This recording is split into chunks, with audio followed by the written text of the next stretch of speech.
Good morning dear students. महाविद्यालय के YouTube channel पर आपका स्वागत है। विद्यार्थियों, आज हम शाकंभरी के चौहान वंश के बारे में अध्ययन करेंगे। इसके अंतर्गत हम चौहानों की उत्पत्ति, चौहान शब्द की उत्पत्ति, चौहानों के मूल स्थान एवं प्रारंभिक चौहान शासकों के बारे में अध्ययन करेंगे।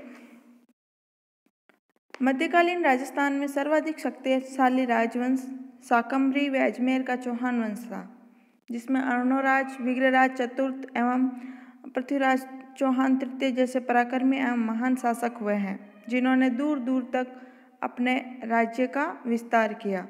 शाकंभरी अजमेर के अलावा चौहानों की शाखाएं नाडोल, रणथंभौर, जालोर, बूंदी, कोटा, सिरोही आदि क्षेत्रों में भी विस्तृत हो गई और वहाँ इन्होंने अपने राजवंश के शासन स्थापित कर राजस्थान के इतिहास में अपना महत्वपूर्ण स्थान सुरक्षित किया।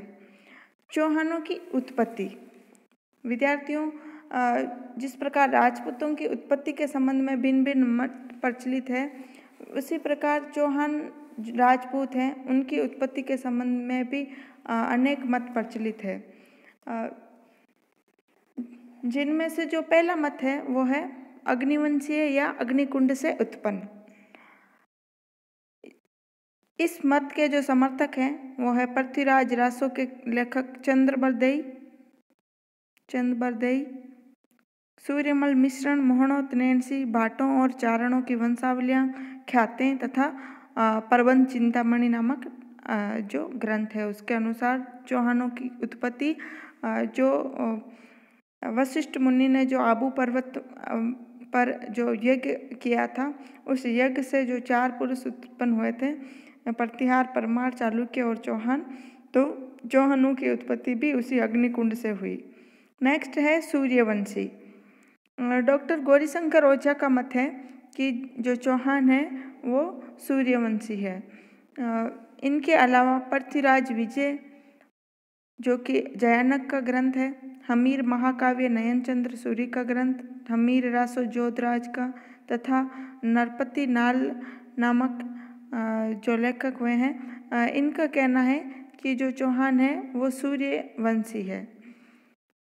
और colonel James Tod, doctor Smith, William Crooke इत्यादि जो लेखक हैं वह इन्हें विदेशी मानते हैं, अर्थात चौहानों की उत्पत्ति विदेशी जातियों से हुई है। डॉक्टर दशरथ शर्मा ने बिजोलिया शिलालेख के आधार पर चौहानों की उत्पत्ति ब्राह्मणों से मानी है, ब्राह्मण जाति से मानी है, क्योंकि जो बिजोलिया शिलालेख है इसमें विप्र श्रीवत्स गोत्रोद्भूत नामक पंक्ति इसमें अंकित है। वहीं जो जान कवि के द्वारा कायम खां रासो है और उसमें भी चौहानों की उत्पत्ति ब्राह्मणों से मानी गई है। कुछ शिलालेख जैसे हाँसी का शिलालेख व आबू के अचलेश्वर मंदिर का शिलालेख चौहानों को चंद्रवंशी बताते हैं। वहीं जो डॉक्टर भंडारकर हैं वो चौहानों की उत्पत्ति खज्र जाति से बताते हैं। पंडित रामकरण आसोपा ने सांबर झील के चारों ओर रहने के कारण चौहानों को चाहुमान बताया। इनका जो चौहान जो जाति है वो चाहुमान अर्थात सांबर झील के चारों ओर रहने के कारण चाहुमान। चाहमान शब्द की व्युत्पत्ति। विद्यार्थियों, जो पृथ्वीराज विजय के लेखक हुए हैं जयानक, उन्होंने चाहमान शब्द के प्रत्येक अक्षर से संबंधित शब्दों का चाहमान से संबंध जोड़ा है, जिसमें उन्होंने बताया है कि च से चाप, ह से हरि, मैं से मान और न से न होता है, जो कि इनकी प्रारंभिक प्रतिभा के द्योतक है, अर्थात वह शासक जो धनुर्विद्या में निपुण हो, भागवत धर्म को मानने वाला हो, अतिथि को मान देने वाला हो तथा नीतिवान हो। तो ये जो सारे जो इस शब्द के अलग अलग अक्षर के अर्थ हैं, ये इनकी प्रारंभिक प्रतिभा के द्योतक है। चौहानों का मूल स्थान। विद्यार्थियों, चौहानों के मूल स्थान के संबंध में भी विद्वानों में मतभेद है। अलग अलग जो ग्रंथ और लेखक वगैरह हुए हैं, इन्होंने अपना अलग अलग मत व्यक्त किया है। जैसे कि जो शाकंभरी या शपादलक्ष के चौहानों की वंशावली, बिजोलिया शिलालेख, प्रबंध कोश तथा हमीर महाकाव्य आदि से ज्ञात होता है कि चौहानों का जो प्रारंभिक शासन था वो सांबर के आसपास के क्षेत्र में था, जिसे उस समय शाकंभरी या शपादलक्ष कहते थे। वहीं पृथ्वीराज विजय, शब्द कल्पद्रुम कोश तथा लाडनु का जो लेख है, अभिलेख आदि से चौहानों के प्रारंभिक निवास स्थान के संबंध में जांगल देश, शपादलक्ष, अहिछत्रपुर आदि स्थानों की जानकारी प्राप्त होती है। इन सभी स्रोतों के आधार पर माना जाता है कि चौहानों का जो आरंभिक स्थान था, आरंभिक शासन, वो शपादलक्ष या सांबर या शाकंभरी था तथा इनकी जो राजधानी थी वो अहिछत्रपुर थी, जिसे वर्तमान में नागौर कहते हैं। नेक्स्ट जो मत है चौहानों के मूल स्थान के संबंध में, जो सीकर जिले में जो हर्षनाथ मंदिर जो है उसमें एक शिलालेख प्राप्त हुआ है, हर्षनाथ का अभिलेख। उसमें चौहानों की जो प्राचीन राजधानी है वो अनंत गोचर प्रदेश को बताया गया है, जो कि सीकर का निकटवर्ती क्षेत्र था। और इसमें यह भी लिखा है कि जो इनके देवता हर्षनाथ का मंदिर भी चूँकि यहीं स्थित है, तो इनका जो आदि स्थान है वो अनंत गोचर प्रदेश था। वहीं हमीर महाकाव्य एवं सुरजन चरित्र नामक ग्रंथों में चौहानों की जन्मभूमि पुष्कर व आसपास के क्षेत्र को माना गया है। इससे स्पष्ट है कि जो चौहानों का आरंभिक राज्य था वो दक्षिण में पुष्कर से लेकर उत्तर में हर्ष पर्वत शिखर तक विस्तृत था। चौहानों की उत्पत्ति, चौहानों के मूल स्थान के संबंध में जो सबसे अधिक विश्वस्त मान्यता है वह है कि वे शपादलक्ष अर्थात सांबर झील के आसपास रहते थे। शाकंभरी के चौहानों की शक्ति का आरंभ या इनके जो आदि पुरुष हैं, इनके संस्थापक कौन है? शाकंभरी के चौहानों का आदि पुरुष या चौहान वंश के शासन का जो संस्थापक था वो था वासुदेव चौहान। महत्वपूर्ण है प्रतियोगी परीक्षाओं की दृष्टि से भी कि शाकंभरी के चौहानों का आदि पुरुष, मूल पुरुष या संस्थापक कौन था? तो वासुदेव चौहान। राजशेखर द्वारा लिखित जो प्रबंध कोश नामक ग्रंथ है उसके अनुसार वासुदेव चौहान ने 551 ईस्वी में सांबर या शपादलक्ष झील के आसपास चौहान राज्य की स्थापना की थी। कब की थी? 551 ईस्वी में। किस जगह के आसपास? सांबर झील के आसपास। किस राज्य की स्थापना? चौहान राज्य की स्थापना। और इसकी जो राजधानी थी, जो प्रारंभिक राजधानी थी इनकी, वो थी अहिछत्रपुर अर्थात नागौर। बिचौलिया शिलालेख के अनुसार सांबर झील का प्रवर्तक या निर्माता वासुदेव चौहान ही था, अर्थात सांबर झील है उसका जो निर्माण करता था वो वासुदेव चौहान ही था। नेक्स्ट है कि शपादलक्ष के चौहान शासक अजयपाल ने 7वीं सदी में अजयपाल नामक जो शासक हुआ, चौहान शासक, उसने सांबर कस्बा बसाया। सांबर कस्बा जिस शासक ने बसाया वो था अजयपाल। 7वीं सदी में इसने बसाया था ये सांबर कस्बा। और उसने तारागढ़ की पहाड़ी पर अजमेरू दुर्ग का भी निर्माण करवाया। विद्यार्थियों याद रखना है कि जो अजमेरू दुर्ग है उसका जो निर्माण करता था वो था अजयपाल चौहान, जिसने 7वीं शताब्दी में इसका निर्माण करवाया था अजमेरू दुर्ग का। और जो सांबर कस्बा है वो भी अजयपाल ने ही बसाया था।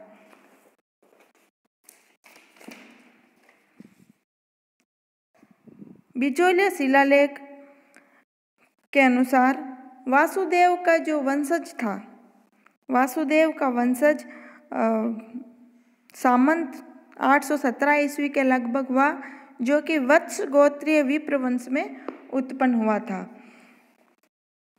सामंत के बाद सामंत जो नरेश था, इसके बाद नृप या नरदेव नामक शासक हुआ। उसके बाद जयराज शासक बना। उसके बाद विग्रहराज प्रथम, तत्पश्चात चंद्रराज व उसके बाद गोपेंद्र राज नामक चौहान शासक हुए। गोपेंद्र राज का जो पुत्र था दुर्लभ राज ने वत्सराज के सहयोगी रहते हुए दोआब, मध्य प्रदेश और पालों, जो कि बंगाल का धर्मपाल था, उस पर विजयी अभियान का संचालन किया था। दुर्लभ राज प्रथम चौहान शासक था, जिसके समय अजमेर पर मुसलमानों का सर्वप्रथम आक्रमण हुआ। दुर्लभ राज का जो पुत्र हुआ वो था गुवक प्रथम, जो कि नागपट जो प्रतिहार शासक था नागपट द्वितीय, उसका सामंत था गुवक प्रथम। 805 ईस्वी में कन्नौज के शासक नागपट द्वितीय की राजसभा में गुवक प्रथम को वीर की उपाधि प्रदान की गई। किस चौहान शासक को? गुवक प्रथम को नागपट द्वितीय की राजसभा में। गुवक प्रथम के द्वारा, महत्वपूर्ण फैक्ट है विद्यार्थियों, गुवक प्रथम के द्वारा सीकर जिले में हर्षनाथ मंदिर का भी निर्माण करवाया गया। जो हर्षनाथ थे वो चौहानों के इष्ट देव थे। गुवक प्रथम के पश्चात चंद्रराज द्वितीय और उसका उत्तराधिकारी गुवक द्वितीय बना। गुवक द्वितीय ने अपनी शक्ति को बढ़ाने के लिए कन्नौज के जो शासक थे भोज, उनसे अपनी बहन कलावती का विवाह कर दिया। गुवक द्वितीय ने, महत्वपूर्ण है, गुवक द्वितीय ने बहन कलावती का विवाह किससे किया? कन्नौज के प्रतिहार शासक भोज प्रथम के साथ। गुवक द्वितीय का जो पुत्र हुआ चंदनराज, उसने दिल्ली के तोमर वंशी शासक रुद्र को परास्त किया। इसकी जो रानी थी चंदनराज की, उसका नाम था रुद्राणी, जिसको आत्मप्रभा भी कहते हैं। ये जो रुद्राणी थी यौगिक क्रिया में निपुण थी और बड़ी ही शिव भक्त थी, शिव की बड़ी भक्त थी। और कालसर्प रोग से मुक्ति पाने हेतु पुष्कर तट पर इसने सहस्त्र शिवलिंग की स्थापना की थी रुद्राणी या आत्मप्रभा ने। और वह प्रतिदिन 1000 दीपक पुष्कर में अपने इष्ट देव महादेव के सम्मुख जलाती थी। चंदनराज का जो उत्तराधिकारी हुआ वो था वाकपति राज प्रथम, जिसको बपराज भी कहा जाता है। यह अत्यंत ही प्रतिभाशाली शासक था। हर्षनाथ के लेख में उसे महाराज की उपाधि दी गई है। जो चौहान शासक वाकपति राज प्रथम था, भाग्यवश वह उस समय सांबर का शासक था जब राष्ट्रकूटों ने प्रतिहारों की शक्ति को जर्जरित कर दिया था।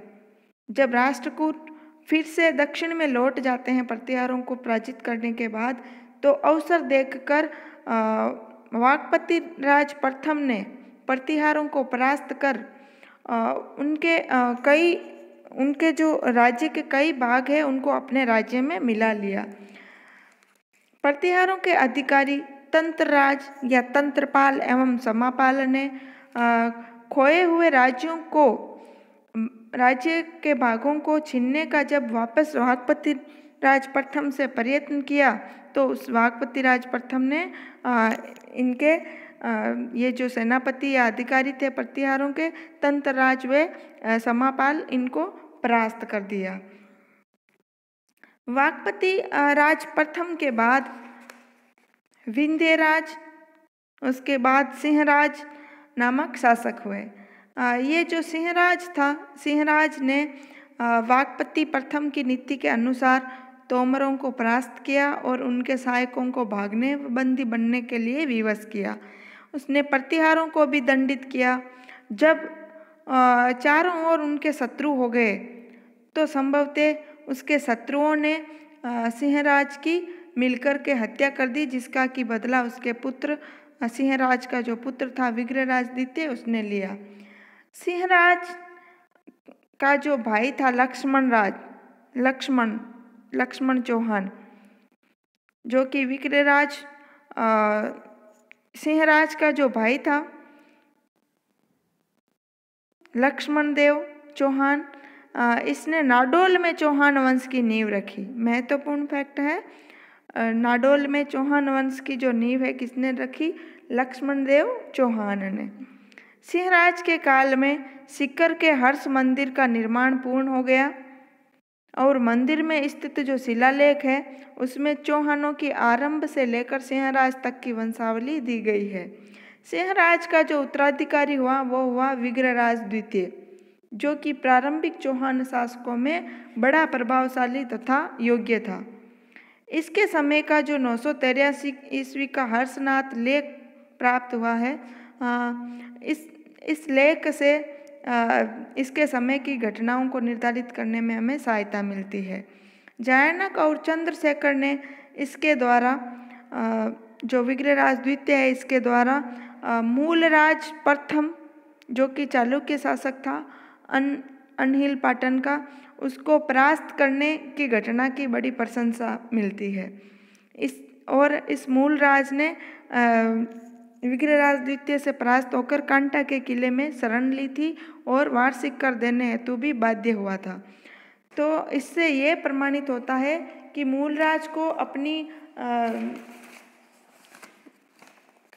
सुरक्षा के लिए कांठा के किले में शरण ली थी और चौहान शासक को वार्षिक कर देने के लिए बाध्य होना पड़ा। अर्थात विग्रहराज द्वितीय भी अत्यंत ही, जो प्रारंभिक चौहान शासकों में अत्यंत ही प्रभावशाली एवं योग्यशाली शासक हुआ। इस समय के गुजरात शाकंभरी जो संघर्ष का कारण था वो विग्रहराज द्वारा भरगू कच्छ अर्थात भड़ोच तक चले जाना हो सकता है, प्रयाण कर जाना हो सकता है। इसमें अच्छे विजेता और अश्वारोही के गुण थे, जिससे कि उसके शत्रु हमेशा भयभीत रहा करते थे। विग्रहराज ने भड़ोच तक प्रयाण कर वहाँ भड़ोच में अपनी कुल देवी आशापुरा माता का मंदिर भी बनवाया था। विग्रहराज द्वितीय के जो उत्तराधिकारी हुए वो था उसका छोटा भाई दुर्लभराज द्वितीय, जो कि अपने समय का प्रतापी शासक था। 996 ईस्वी में यह शासक बना। नाडोल के चौहान शासक महेंद्र चौहान को इस दुर्लभराज द्वितीय ने परास्त किया। इसलिए परास्त किया संभवतः कि दुर्लभराज के जो शत्रु थे चालुक्य, उनसे ये महेंद्र चौहान मिल गया था। सकराई का जो लेख है उसमें दुर्लभराज द्वितीय को महाराजाधिराज शब्द या उपाधि दी गई है। इसका जो उत्तराधिकारी हुआ, अभिलेखों में इसको दुर्लभ्य मेरु भी कहा गया, अर्थात जिसकी आज्ञा का कोई उल्लंघन ना करे।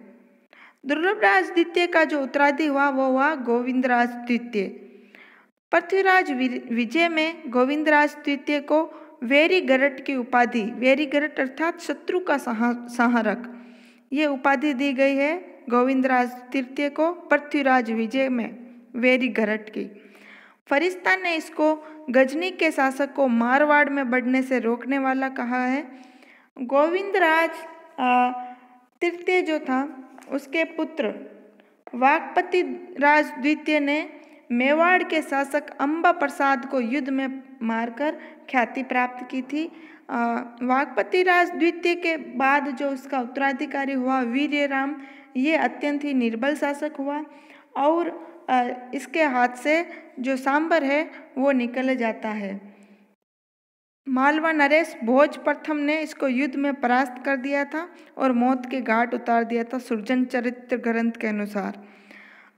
वीर्यराम के समय 1024 ईस्वी में महमूद गजनवी द्वारा अजमेर पर आक्रमण किया गया तथा गढ़बीली को घेर दिया गया, परंतु वीर्यराम घायल होकर अनहिलवाड़ा भाग जाता है। वीर्यराम का जो उत्तराधिकारी हुआ चामुंडराज, उसने फिर से पैतृक राज्य को प्राप्त करने में सफलता प्राप्त की, अर्थात सांबर को उसने पुनः प्राप्त कर लिया। इसके बाद सिंहट और फिर दुर्लभराज तृतीय शासक बना। संभवतः उसने पृथ्वीपाल जो कि नाडोल का था और असराज के सहयोग से गजनी के इब्राहिम के साथ युद्ध कर प्रतिहारों या तो इसने गजनी के इब्राहिम के साथ युद्ध किया था या प्रतिहारों से युद्ध किया था, जिसमें इसने अपने प्राण हैं वो गंवा दिए दुर्लभराज तृतीय ने। दुर्लभराज तृतीय का उत्तराधिकारी उसका भाई जो था विग्रहराज तृतीय हुआ, जिसे विसल भी कहा गया है। इसने परमार जो मालवा का परमार शासक था उदयादित्य, उसको अपने अश्वारोहियों द्वारा गुजरात के चालुक्य राजा कर्ण के विरुद्ध सहायता दी थी। उदयादित्य के पुत्र पृथ्वीराज चौहान प्रथम ने 700 ईस्वी में ये जो विग्रहराज तृतीय था, इसका पुत्र पृथ्वीराज चौहान प्रथम ने 1105 ईस्वी के आसपास 700 चालुक्यों को, जो पुष्कर के ब्राह्मणों को लूटने आए थे, उनको मौत के घाट उतार दिया और परम भटारक महाराजाधिराज परमेश्वर की उपाधि ग्रहण की। इसके बारे में विस्तृत जानकारी सीकर के रेवासा के जीर्ण माता के मंदिर से प्राप्त 1105 ईस्वी के शिलालेख से प्राप्त होती है। राजशेखर के प्रबंध कोश में पृथ्वीराज चौहान प्रथम को तुर्क सेना का विजेता कहा गया है। सांबर के चौहानों का साम्राज्य निर्माण। अजयराज जो जिनका शासनकाल 1113 से 1133 ईस्वी तक रहा, इनको जो डॉक्टर गोपीनाथ शर्मा है, इनके काल को चौहानों के साम्राज्य निर्माण का काल कहा है। पृथ्वीराज चौहान प्रथम का पुत्र था अजयराज। इसने उज्जैन पर आक्रमण कर मालवा के परमार शासक नरवर्मन को परास्त कर उसके सेनापति सुल्हाना को बंदी बनाया तथा इसी दौरान 3 राजाओं चाचिक, सिंधुल और यशोराज का भी वध कर दिया। पृथ्वीराज विजय के आधार पर गजनी के मातंगों को परास्त करना भी इसका पाया जाता है। 1113 ईस्वी के लगभग अजयराज ने अपने नाम से अजयमेरु नामक नगर की स्थापना कर उसको अपनी राजधानी बनाया। मालवा के परमारों को दबाए रखने वे अन्य शत्रुओं से अपने साम्राज्य को सुरक्षित करने हेतु इसने अजमेर नगर की स्थापना कर इसको अपनी राजधानी बनाया था। अजयराज ने चांदी और तांबे के सिक्के भी चलाए। इसकी कुछ मुद्राओं पर उसकी जो रानी थी सोमलवती, उसका नाम भी अंकित मिलता है। अजयराज शैव धर्म को मानने वाला था, परंतु वह धर्म सहिष्णु शासक था और तथा इसने नए नगर में जैनों के मंदिर बनाने की भी अनुमति दे दी और पार्श्वनाथ के मंदिर के लिए स्वर्ण कलश प्रदान किया। किस शासक ने पार्श्वनाथ के मंदिर के लिए स्वर्ण कलश प्रदान किया था? तो वो है अजयराज। उसके समय में होने वाले दिगंबर और स्वतंत्रों के शास्त्रार्थ की अध्यक्षता स्वयं अजयराज ने की थी। इससे ये ज्ञात होता है कि वे दोनों मतावलंबियों स्वतंत्रों एवं दिगंबरों का विश्वासभाजन था और उनके शास्त्रों का मर्मज्ञ भी था। अजयराज को अजयराज चक्री भी कहते हैं, क्योंकि चक्र की तरह दूर दूर तक बिखरे हुए शत्रु दल को उसने युद्ध में जीता और वो अपने समय का चक्रवर्ती विजेता था। अजयराज ने जीते जी 1130 ईस्वी के पहले किसी समय अपने पुत्र अर्णोराज को राज्य का भार सौंपकर पुष्करारण्य में जाकर तपस्या करने लगा। तो विद्यार्थियों, आज हमने चौहानों की उत्पत्ति, चौहान शब्द की व्युत्पत्ति, चौहानों के मूल स्थान एवं प्रारंभिक चौहान शासकों के बारे में अध्ययन किया। आज का वीडियो यहीं समाप्त होता है। धन्यवाद।